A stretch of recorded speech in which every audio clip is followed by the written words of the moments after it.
Friends, grace, peace, be to you from God our Father, and our risen Lord Jesus Christ. Amen.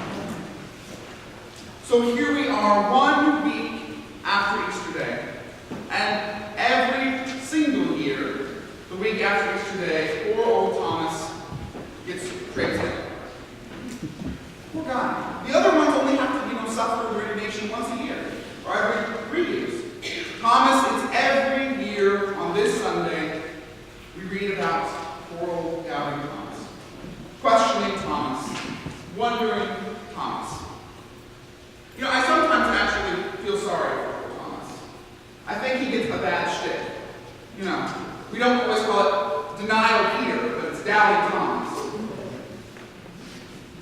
What's more, though, I actually think it's important, particularly for John's Gospel, but maybe all of them in general, that it's not the stories about what they do and what they say so much to inform us about each disciple, but rather they're sort of metaphors or even straw men for what discipleship should be like.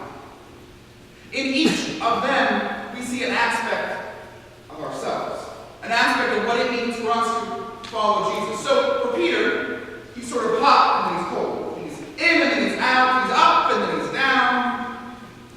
Some minutes he's just so on fire. In other minutes he's just so numb. And that's me.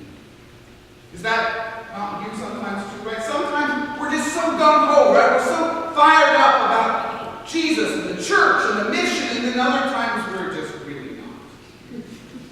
Just really not. Right? Sometimes we just really get it. We're the A student, and then other times we really come up with discipleship. So to John, the beloved disciple, he's just sort of like the sweet puppy disciple, right? He's always right there at the feet of Jesus, just cuddling up, cooing. And sometimes I think it's good for us to just sort of rest in the downy breastplate, right? It's just good to be happy and pleasant and together and know that Jesus loves me. This I know, for the Bible tells me so. And there's good time to be that disciple. And then sometimes maybe we're more like Bartholomew. No one ever remembers Bartholomew.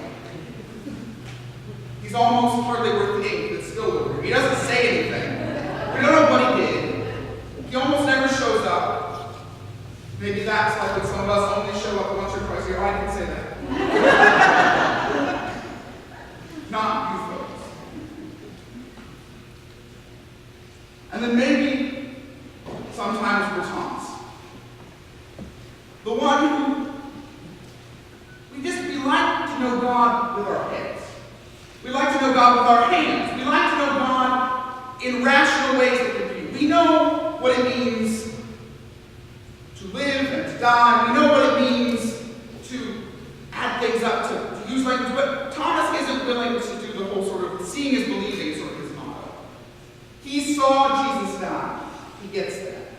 But he's not going to believe that he got up unless he sees it, unless he feels it.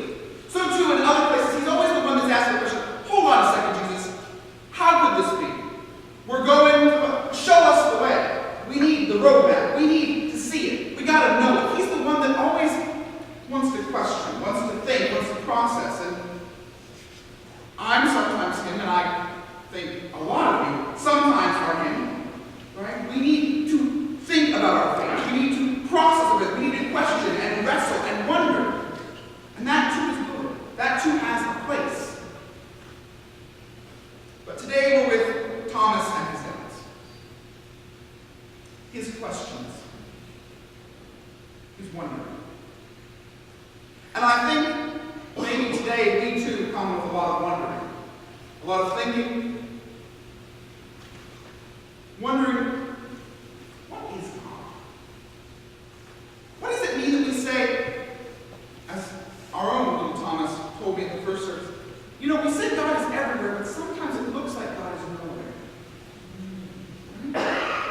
Or questions about when we turn on the news or take out the paper and we read story after story and say, oh man,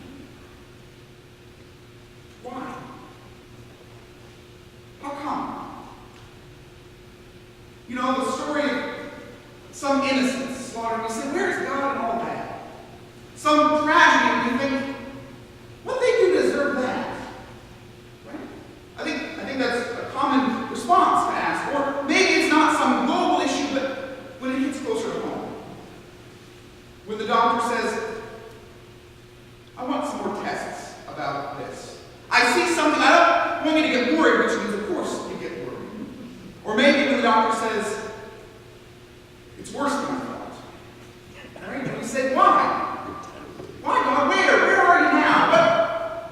What's this have to do with it? Or when trouble comes at work, when we're doing our best, and suddenly we say, you know what, you can pack up your bags and go. Or when our relationships, though we try, they just fall apart.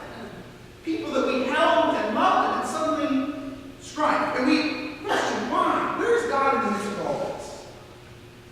Or maybe it's just me who asks those questions. But I think all of us ask those questions.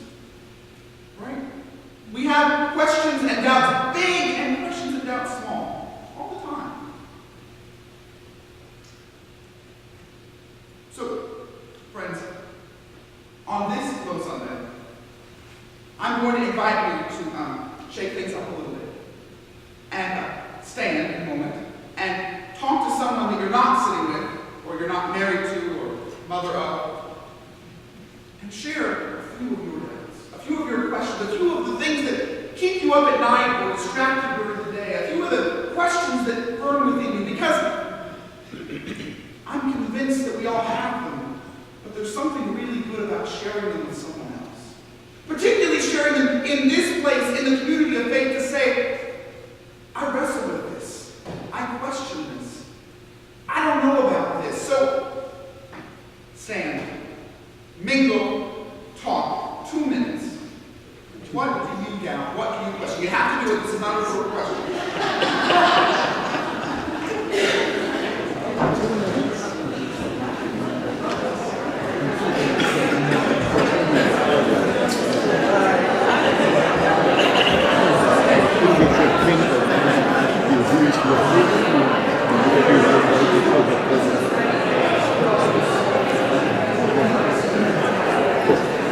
We appreciate the mathematical certainty that comes only from music.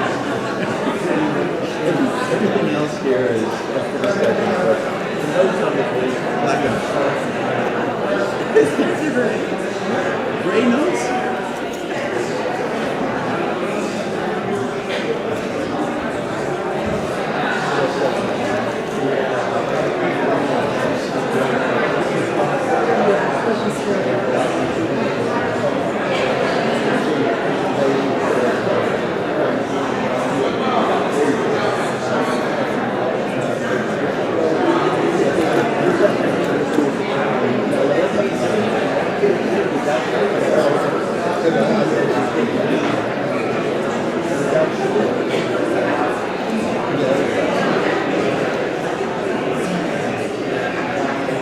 He said 2 minutes.